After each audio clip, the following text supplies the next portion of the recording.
Assalamualaikum warahmatullahi wabarakatuh.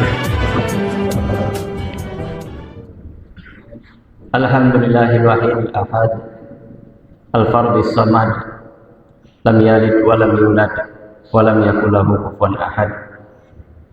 Asyhadu an la ilaha illallah wahdahu la syarika lah wa asyhadu anna Muhammadan abduhu wa rasuluhu wa huwa imamul bilad. Allahumma shalli wa sallim wa barik ala Muhammad wa ala alihi wa sahbihi wa man dzurriyyatahu ila yaumil mi'ad. Yang kami hormati Bapak Bupati Kabupaten Aceh Tengah, Bapak Wakil Bupati, yang kami hormati Bapak Rektor GMI Takengon, Bapak Kapolres, Bapak Kepala Kemenak, Bapak Kepala Dinas Syariat Islam, Bapak NPU, Bapak Kajari, Bapak Ketua Dewan Masjid Indonesia Kabupaten Aceh Tengah, Bapak Ibu sekalian, hadirin hadirat yang hadir di masjid yang berbahagia ini, kaum muslimin yang dirahmati Allah Subhanahu wa taala. Dalam kitab Tanbihul Ghafilin diceritakan ada seorang raja dari Bani Israel. Raja di Bani Israel, dia mendengar di masyarakatnya ada abid, ada orang soleh. Lantas dia memanggil orang soleh tersebut. Dia memerintahkan orang soleh tersebut untuk dekat dengan beliau, untuk dekat dengan sang raja. Sehingga ketika suatu saat sang raja membutuhkan nasihat, orang tersebut ada. Ketika sang raja membutuhkan orang soleh tersebut, orang soleh tersebut selalu ada. Jadi kemudian sang raja berkata kepada orang soleh, "Wahai orang soleh, bersediakah engkau dekat dengan saya? Bersediakah engkau memberi nasihat? Bersediakah engkau menjadi sahabat saya?" Lantas orang soleh tersebut menjawab, "Baik sang raja, saya akan turuti apa kemauan. Tapi bagaimana jika suatu saat nanti engkau pulang ke rumahmu, engkau mendapati saya sedang bermain-main dengan budak wanitamu. Kira-kira apa yang akan engkau lakukan?" Lantas sang raja marah, "Ya fajir, wahai ahli maksiat, berani engkau main-main dengan saya? Berani engkau bermain-main dengan budak wanita saya?" Lantas orang soleh tersebut menjawab, "Inni Rabban Kariman," kata orang soleh tersebut. "Wahai sang raja, ketahuilah, saya itu punya Tuhan yang dermawan. Saya itu punya Tuhan yang mulia. Ketika saya melakukan dosa selama satu hari itu, walaupun sampai 70 kali, Allah tidak akan pernah marah dengan saya. Allah tidak pernah murka dengan saya. Walaupun saya sudah melakukan kesalahan dalam satu hari itu sebanyak 70 kali. Tapi ini Rabban Kariman," kata orang soleh tersebut. "Saya memiliki Tuhan yang mulia. Tuhan akan mengampuni segala kesalahan saya, seberapa besar pun dosa yang saya lakukan. Bagaimana saya akan meninggalkan pintu Tuhan saya dan menuju ke pintu Anda?" Itu kata orang soleh tersebut. Seberapa besar dosa yang kita lakukan, Allah masih panggil kita dengan ibadi. "Qul ya ibadiyalladzina asrafu ala anfusihim," kata Allah.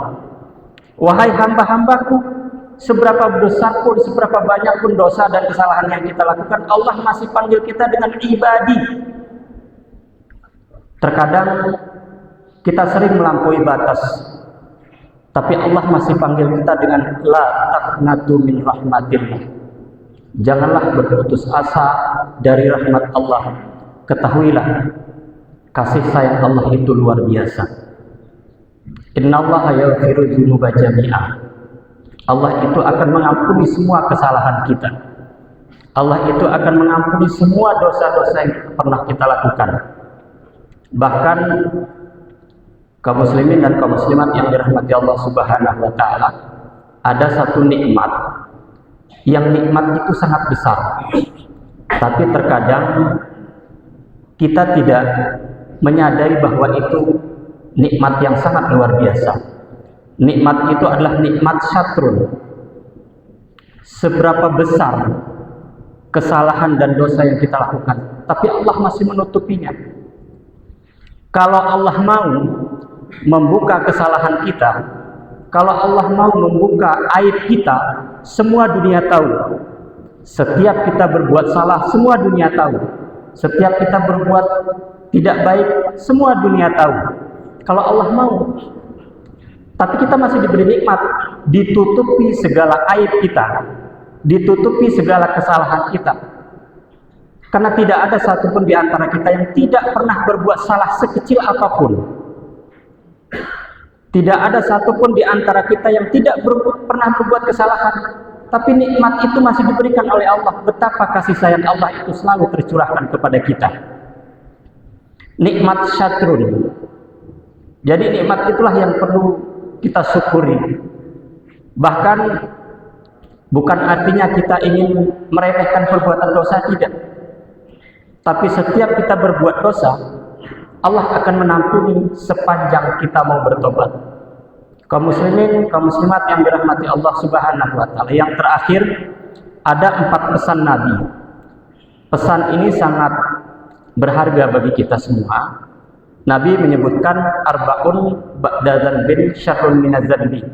Al-istisghar wal ibtirar wal istibsar wal israr. Ada 4 perbuatan yang dianggap dosa, dan dosanya itu lebih besar dari perbuatan dosa yang kita lakukan. Yang pertama, kata Nabi, namanya istisghar. Istisghar itu menganggap remeh, menganggap sepele setiap perbuatan kesalahan yang kita lakukan. Judi online cuma 1000, lah itu 1000, ucap wa dosa. Itu namanya menyepelekan. Kata Nabi itu disebut dengan istisghar. Jadi perbuatan istisghar itu dosanya besar, bahkan lebih besar dari perbuatan kita ketika kita melakukan judi online. Nusuh selop Jepang di hari Jumat, itu kan kecil, cuma sendal jepit.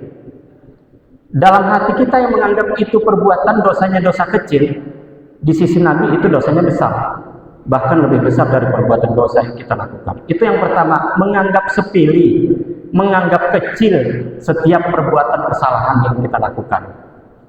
Kemudian yang kedua namanya ibtirar. Ibtirar ini terpedaya hati.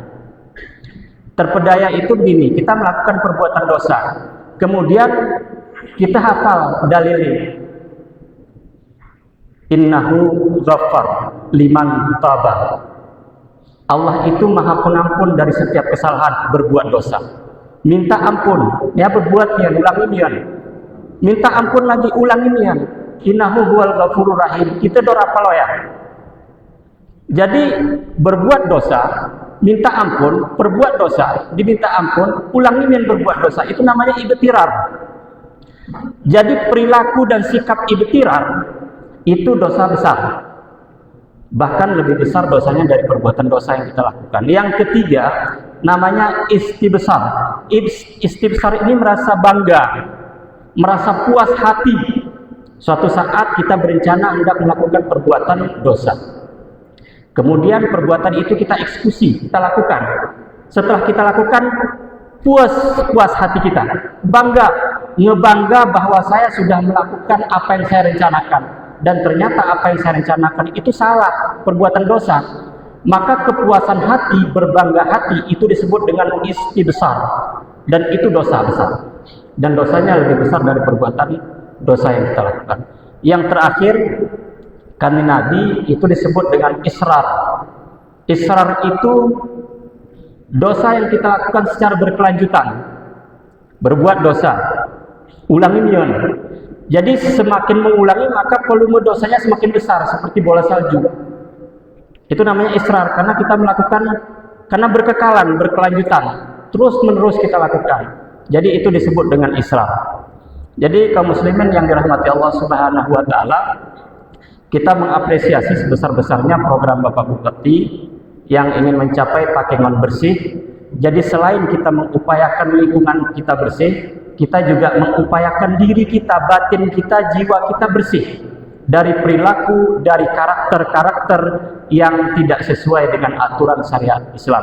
Mudah-mudahan kita terus diberikan kesempatan dan kekuatan. Ini singok pesawahan, mohon maaf, dan semoga apa yang kita sampaikan bisa menjadi pengingat kita semua untuk melakukan aktivitas sesuai dengan apa yang diajarkan oleh Nabi kita Muhammad sallallahu alaihi wasallam. Nasrun minallah wa fathun qarib. Wassalamualaikum warahmatullahi wabarakatuh.